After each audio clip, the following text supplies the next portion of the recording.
Hey guys, I'm back with more Katawa Shoujo.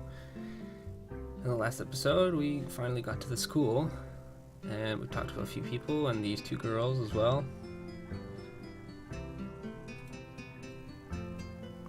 Always, even if it's a trip to the convenience store.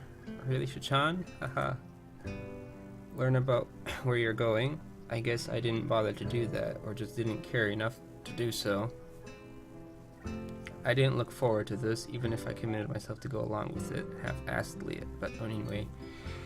I don't say anything, and Misha signs something that ends in a shrug. What was that? It seems like it was about me. I feel like slumping over in my seat. Both of them are smiling, but that shrug hit me unexpectedly deeply. You look down. Are you okay? Don't take it the wrong way, please. I hate it when people are afraid to ask questions. That's how people learn things, by asking. Asking for help is perfectly normal, as much as needing help. Stop looking like you just failed a test. Wahaha. Alright. Oh, and another thing. You don't have to call Shichan something so formal like Hakamichi or a class rep all the time. Just call her Shichan. Wonder why she's blushing. Okay, maybe that's too casual. Maybe Shizune would be more appropriate. Yup, Shizune's fine. Okay, that would be a lot easier for me. I feel a lot more at ease. Both of them seem so friendly, so I feel like an idiot for being inapprehensive earlier. Especially about Shizune, who I assumed would be all business. Well, she still seems like that, just less so, I guess. Huh? Alright, we haven't even touched the assignment. We should start work now, or Shichan will get mad. The assignment is also kind of long, so we start now. We should start now if we want to finish it before the end of the class. That too. Shizune glares at the two of us impatiently. I don't need to know sign language to understand that. Okay, I get the message. After class, we can take a walk around the grounds together. It's a nice day today, okay? The assignment is actually very challenging to get through, combining aspects of being both difficult and unnecessarily long. Still, we finish it a few minutes earlier than anyone else in the class, despite our late start. Shizune and Misha are really capable. They're quite different, though. The class rep is as calm and professional as she looks, while Misha is a lot more playful and girlish. Not to mention a little more easily distracted. To be honest, the two of them did most of the work. I feel guilty about that. The clock tower bells ring, signaling the end of the period, time for lunch. Without knowing what else to do, I follow Misha, who is beckoning me into the hallway and down the stairs. We descend even below the lobby where I met Moto, down to the bottom floor. Just like everything in this school, the cafeteria seems too spacious and oddly modern in contrast to the classic exterior. Its big windows open to the courtyard towards the main gate. It's the cafeteria. Your enthusiastic statement of the obvious makes people stand around us stare. But Misha doesn't seem to care, so we proceed to the line. There is a rather long list of menu options, which seems great until I realize that many of them are to accommodate students who need special diets. How nice. It almost feels like I'm back at the hospital eating portions measured with scientific precision to make the needs of the patient. I pick something at random and follow Shizune to a table, sitting opposite of her. As I nibble indifferently at the food I'd rather not eat, Misha pokes me in the side to get my attention and points to Shizune. I don't understand sign, so the point escapes me. Maybe looking at a person who talks to you is proper and polite? Do you want to know something? What? About anything. We're your guides, so you should ask if there's something. I wonder.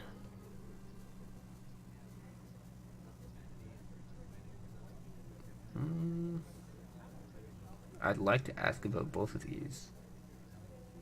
Maybe I'll be able to. Oh yeah, is there a library in the school? Lately, I've gotten into reading a lot, so I'd like to check it out. Misha gives the kind of frown that makes it clear she doesn't consider reading a healthy hobby, but then picks up her smile again. There is. It's in the second floor. We can show it to you sometime. Thanks. I return to my food while the girls talk between themselves. Misha and Shizune sign back and forth very intimately, throwing sideways glances at me, but Misha refrains from translating.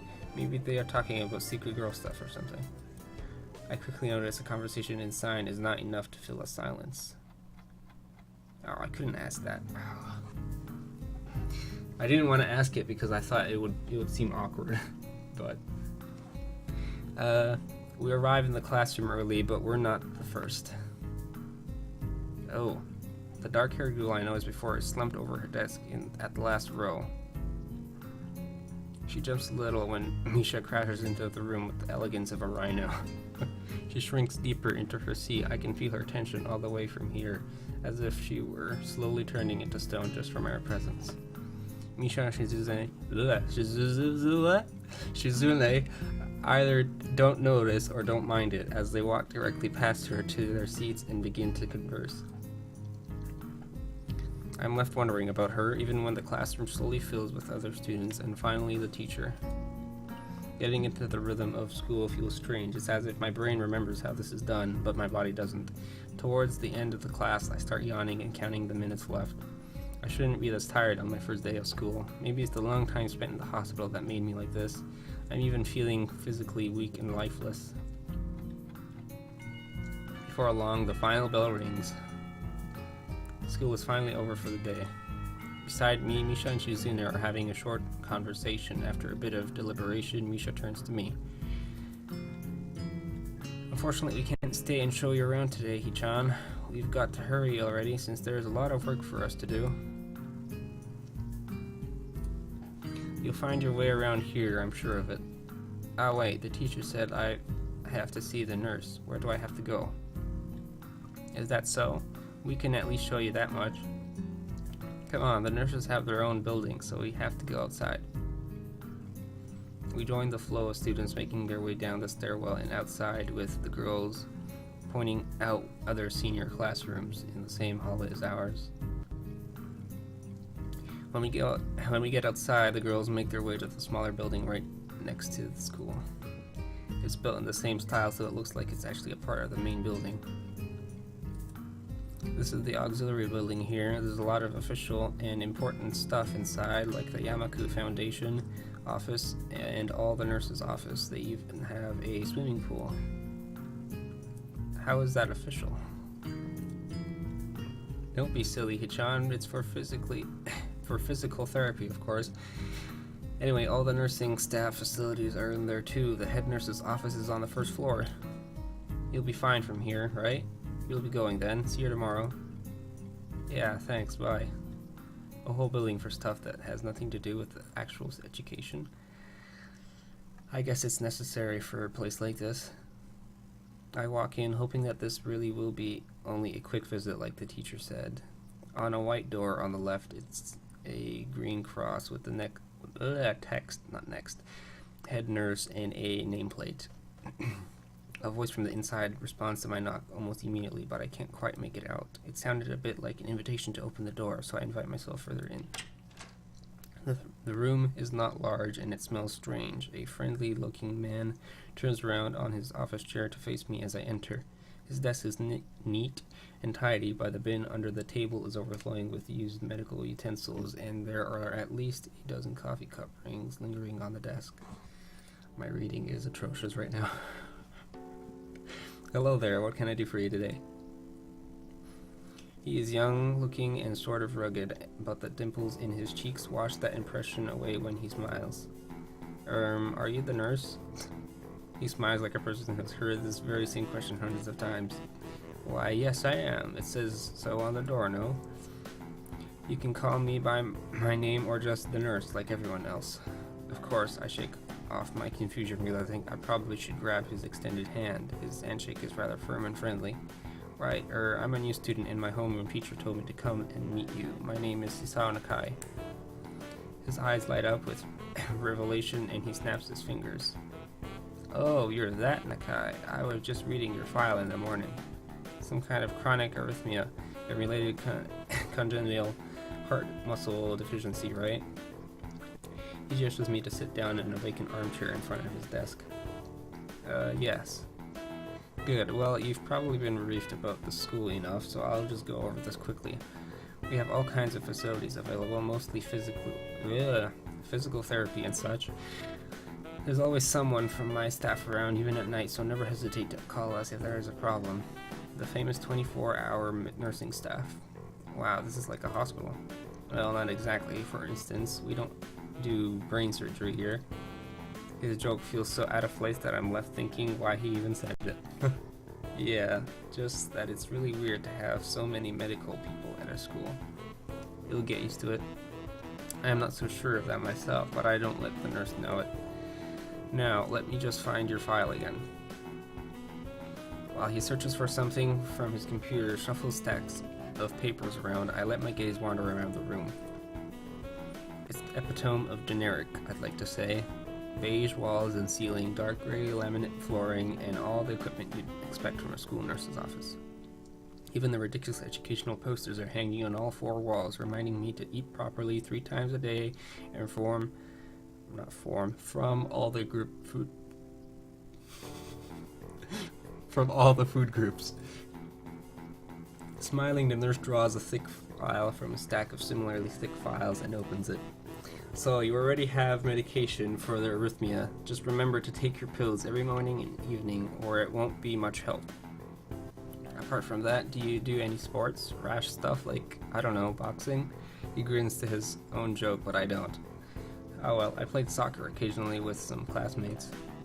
Alright, I'm afraid I'm going to have to recommend you refrain from doing that, at least for the time being. Oh. My lack of reaction makes him raise an eyebrow, but really I'm not too bothered by him forbidding me to kick a ball around. I guess I never did it out of burning passion for the sport, just to have something to do. Any kind of concussion might be very dangerous to your heart, and risking another attack is not a good idea. Was the previous one caused by a sudden concussion to the chest area? There is no mention of that cause in your papers. Not exactly. I sidestep the question acceptably, and he glances at me over his papers with a more serious expression on his face. Still, you need to keep your body healthy, so some exercise would do you good. We have physical therapy and such available, as I said, but I don't think you really need such heavy measures. Just get some light exercise regularly.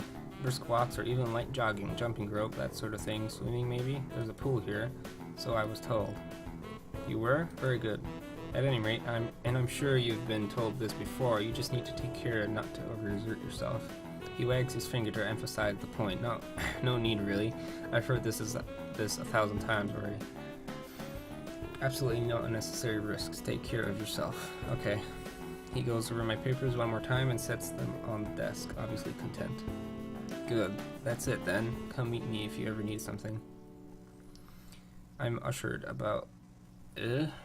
About? What am I reading?